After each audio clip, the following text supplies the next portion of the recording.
Next speaker, Sri Asauddin Owaisi. Sir. Sir, thank you for giving the opportunity, sir. I stand to oppose both these ordinances. And I must say, sir, that I have never seen in my short political career such an audacious attempt to undermine a Supreme Court judgment. These two ordinances are in contravention of the Supreme Court judgment. And this government is utterly in contempt of court.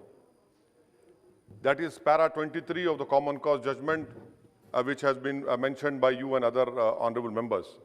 So this is also an issue of independence of investigative authorities. Fixed tenure cannot be on the basis of whims and desires of the present Prime Minister.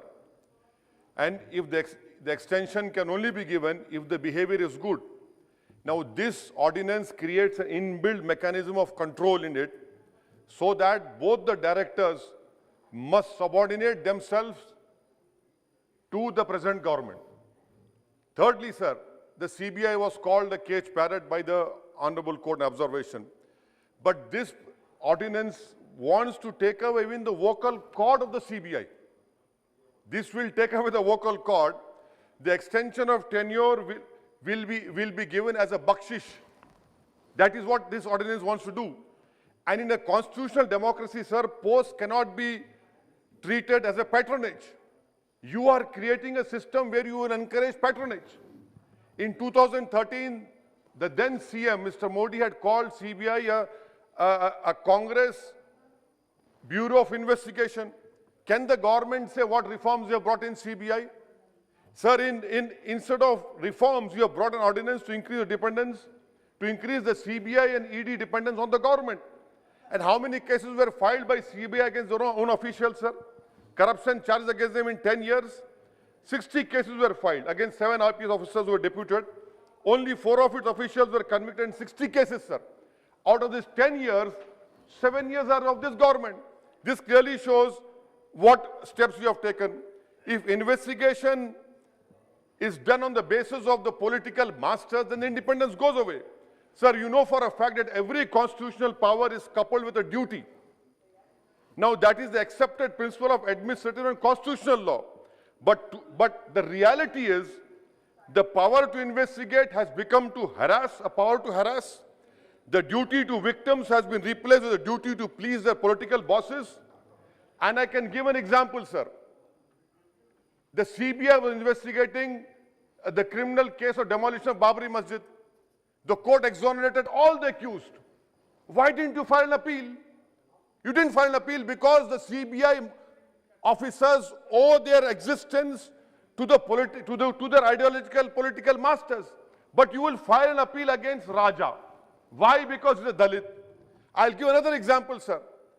The then Andhra Pradesh, the then DGP wrote one letter against a Congress leader that was signed by a Congress MLA, posted to the High Court, CBI investigated. Now that person is on a constitutional post. I can give another example. MP of Rampur is in jail. Why? Because when he was minister about appointments, he's in jail. But what about his chief minister? You don't want to go against the chief minister, ex-chief minister, but you want to go against Rampur MP. Sir, if you are really interested in the independence of CBI, remove Section 6A of DSP Act, remove Section 26 of CVC Act, you don't want to do. Another example, sir, which I want to show how the government is controlling CBI. The present CBI director, his appointment letter and the 2019 appointment letter of the then CBI director, give me 1 minute, I want to quote. In the May 2021 appointment of the present director, it says, for a period of 2 years from the date of assumption of charge of the office or until further orders, which was earlier, the notification said the ACC based on panel recommended by the committee. Now in 2019, what it said, I don't read, sir.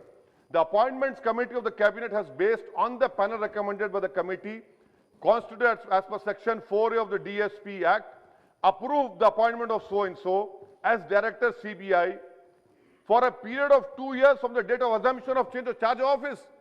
This is not mentioned in the present appointment of May 2021. Why? Because again you want to keep that person on your discretion. If he doesn't act, remove him. Sir, I conclude by asking the government, sir. I conclude by asking the government, this ordinances will be struck down, this is my opinion, as NJAC. You are not reading the writing on the wall. You passed 2 farm laws. People have not accepted, you have withdrawn it. What are you doing? You came into power because of Lokpal movement. What has been the development in Lokpal? You can tell us. This government is not reading the writing on the wall, sir. And I will oppose this bill. You are getting carried away in power. Power is not eternal. Today you are in power, tomorrow you will not be there. You are making 5 years. Tomorrow if Congress or any other party comes into power, you should not shout. You should not complain, because you have created a double-edged sword which will also hit you badly. You are not going to be there forever. You will be coming here, inshallah. Very soon you will be coming here. But you are creating such a system of control where every political party uses it. So that is why, sir, I oppose these 2 ordinances. I hope wisdom will draw on the government. After withdrawing the farm laws, I was expecting that the saner position taken by Prime Minister, but this government is drunk in power, in arrogance. They will face the wrath of the people. Thank you, sir. Thank you.